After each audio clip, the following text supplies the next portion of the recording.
Hi Shwmae, Sidaki, Croesoy, Chris, Dewey. What is cracking, ladies, gents, boys, girls, anyone who is anyone, and obviously let's, because you guys are the only ones watching these videos, it seems. Today we are talking about Call of the Cherokee.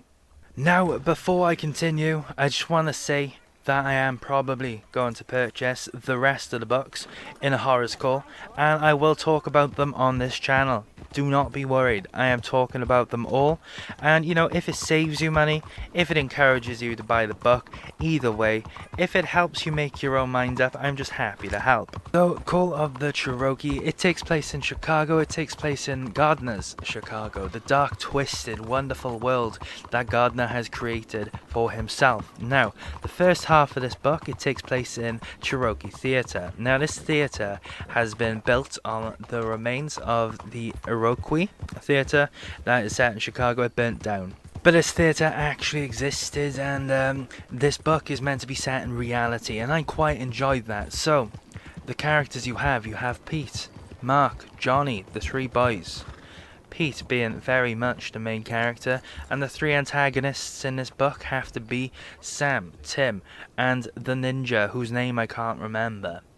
Either I can't remember it, it's not said, or something silly, so I don't care.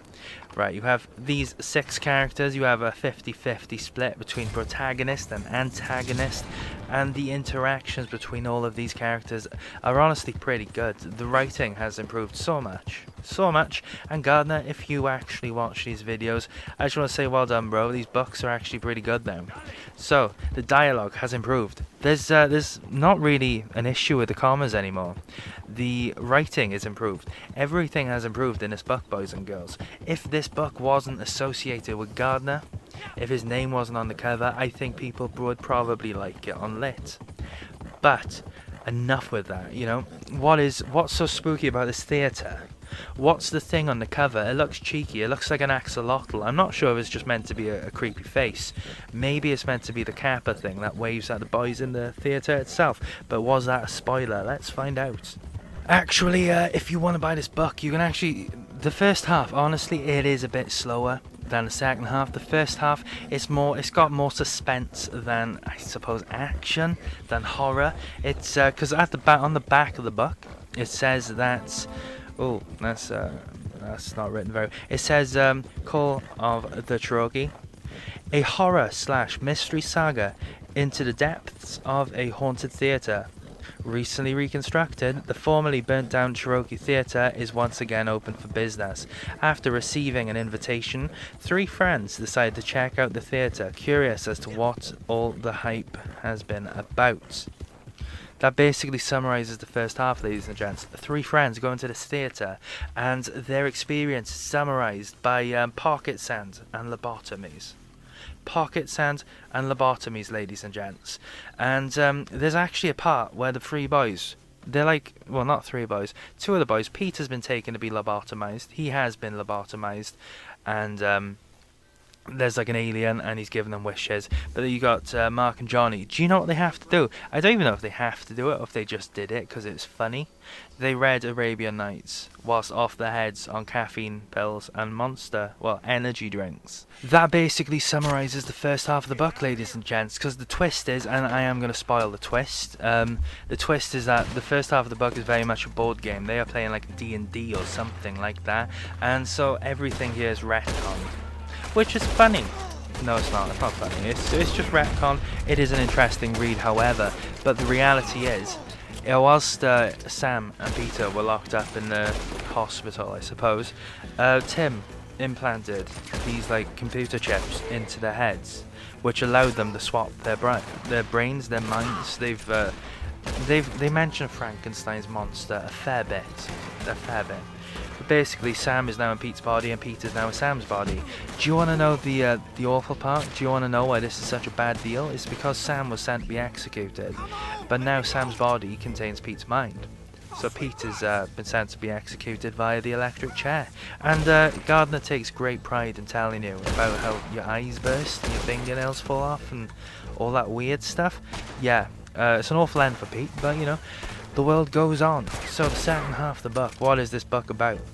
Well, Sam in Pete's body for some reason, reveals to Johnny and Mark. Well, he just reveals it to Johnny and Mark, and they're like, bro, we're going to have to sort this out. Old school. So they pull out a knife. Now, in my mind, this is a massive meat cleaver, or a machete. Just think of some obnoxiously long sword. Maybe the long swords from Monster Hunter. Think of that, and they go to take this thing out of Sam's head. No. Alright, I'm going to call Sam Pam from now on, because there's Sam inside of Pete's body, Pam. So they go to gouge out this thing out of Pam's head. He calls for his mother. His mother comes up, April is the mum.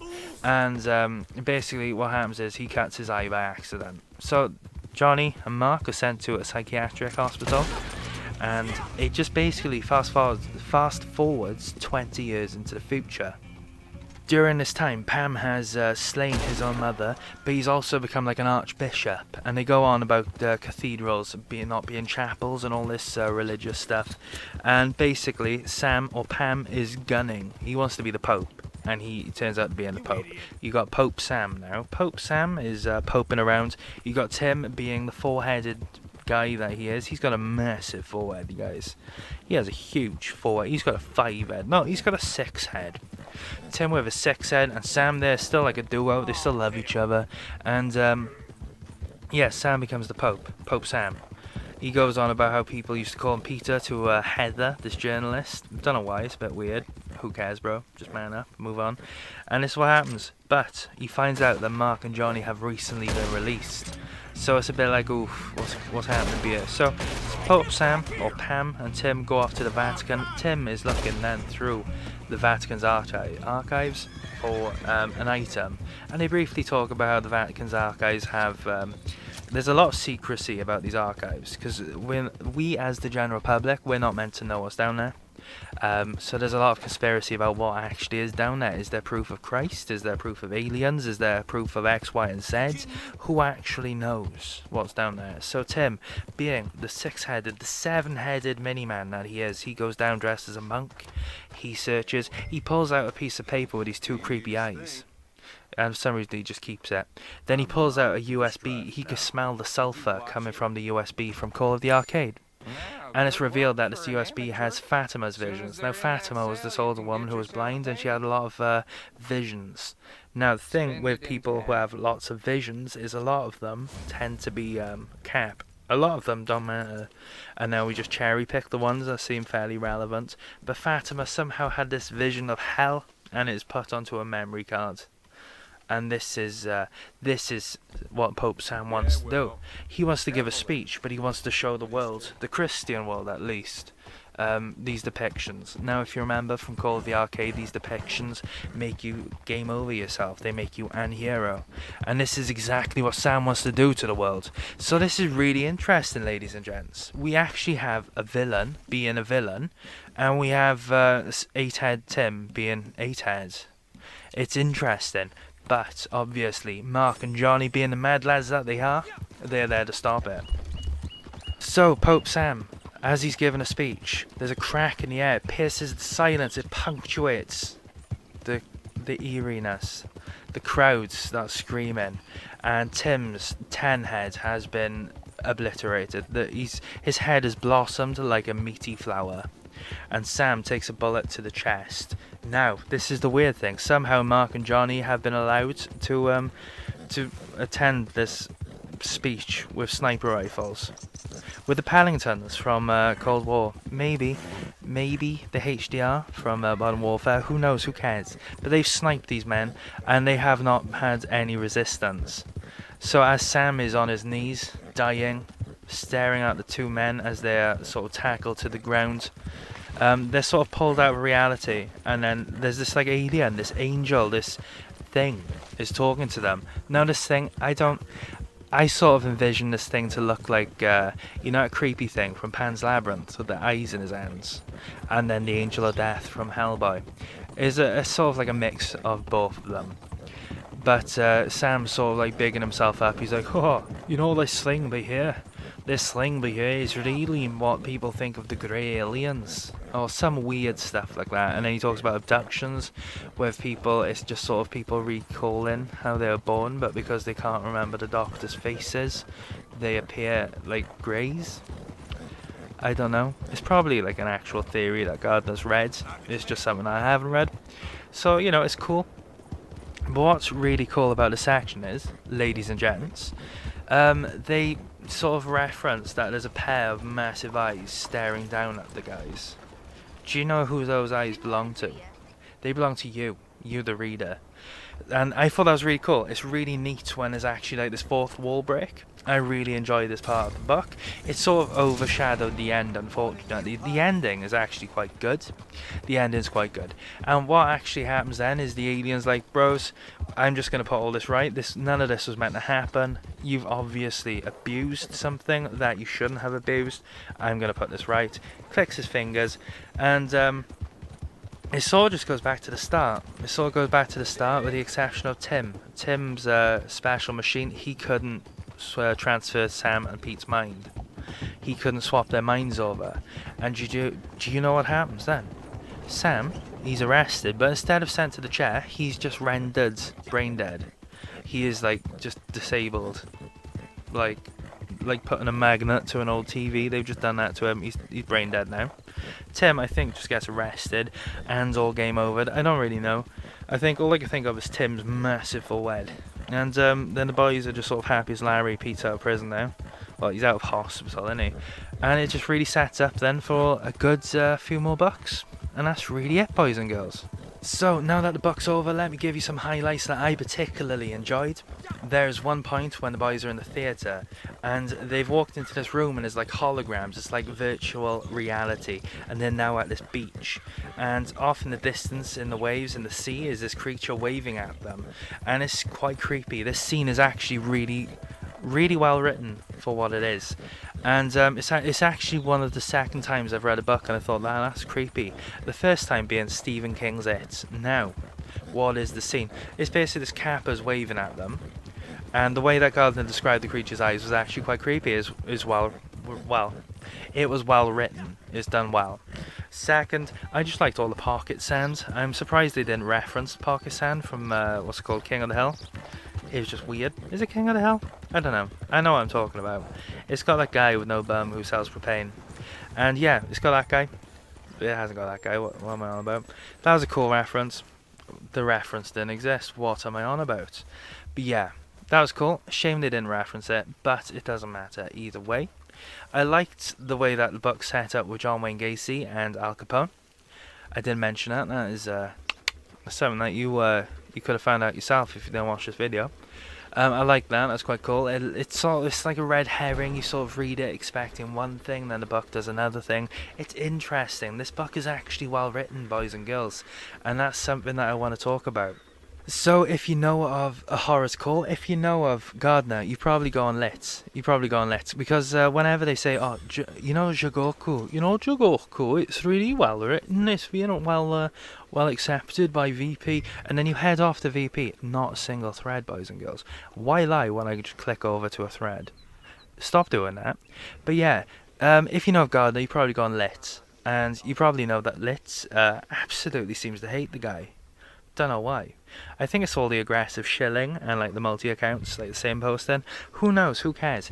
But I think if this book didn't have Gardner's name on it, it wasn't associated with the man, apart from him writing it, I think this book would actually be quite well liked. It's a decent book. And that's the thing, ladies and gents. And another thing has to be, I don't know why Call of the Crocodile is the one that's used in most of the advertising. It's not the best book he's written. In all honesty, Call of the Cherokee is probably the best book that he's written so far. And I haven't read the new books. I don't know, I might like Jogoku even more. I've got a feeling I'm gonna like Jogoku. But yeah, I quite like this book. It's honestly well written. And I didn't expect that. I expected sort of Call the Cradle tier writing, but no, this book is honestly okay. I read it in one sitting because the pacing's really good, the writing's pretty good, and then you can tell Gardner's actually enthusiastic about writing this one. And I don't know what happened with Call the Kappa and Call the Cradle. He didn't seem to enjoy writing those two books, and you can sort of pick up on it. But with this one, it's really good, and you can tell he enjoyed writing it, and it makes it really easy to read. And that's what I didn't expect. I didn't expect this book to sort of go above my expectations. And I was meant to read this book last week, well, for a video last week, but I didn't post a video because I just wanted to take some time off after reading Call of the Cradle, because I thought I was reading these books annoyed by the previous entry and then taking it out on that book when I'm talking about it, so I wanted to give myself some breathing room. But yeah, I really enjoyed this book, and you know, it might be young adult horror fiction, but it's entertaining, it's fun, you know, it's not a bad read. So, should you get this book? Am I gonna... Let's summarize. Should you get this book? And I'm gonna say yeah. This is probably one of the only books. No, you could buy any of the books, but with this one, you don't need to lurk on 4chan. You don't need to have any sort of conspiracy knowledge. Dare I say, you don't really need to read the previous books. You can read this book and have a good time. It's an entertaining book. It's a decent book. I think I gave it 5 stars on Goodreads because honestly, I would probably read this book again in my spare time in the future. It's a decent book, and this is the thing. I have zero contact with Gardner. I've never spoken to the guy. If I have, then it's from one anon to another, neither of us knowing who each other is, or it's him talking to me, with me not knowing who he is, as he would be anonymous. And this is the thing, guys. As somebody who's generally pretty neutral on Gardner's books, you know, I will jump in the thread and say, no, actually the book's quite bad sometimes, depending on how bad they're being shilled. This one's actually pretty great. I enjoyed this book. And that's it. That is it. So, I want to say thank you, ladies and gents. Ladies and gentlemen, thank you for watching this video. If you watched this far, anyway, thanks.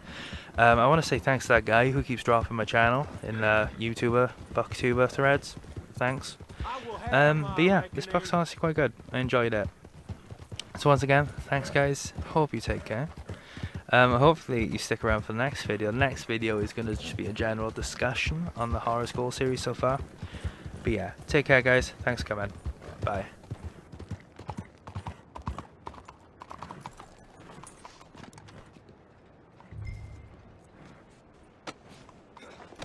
Curses.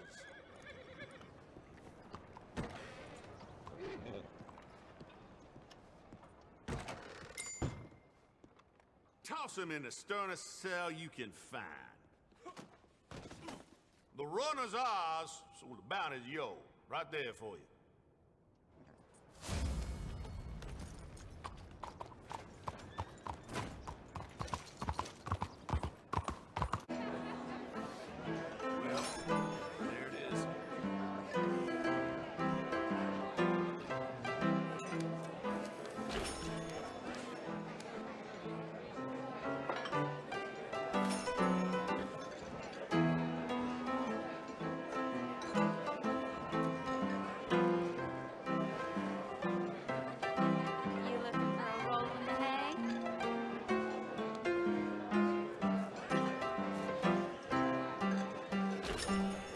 You ain't gonna do better tonight. Good evening, sir.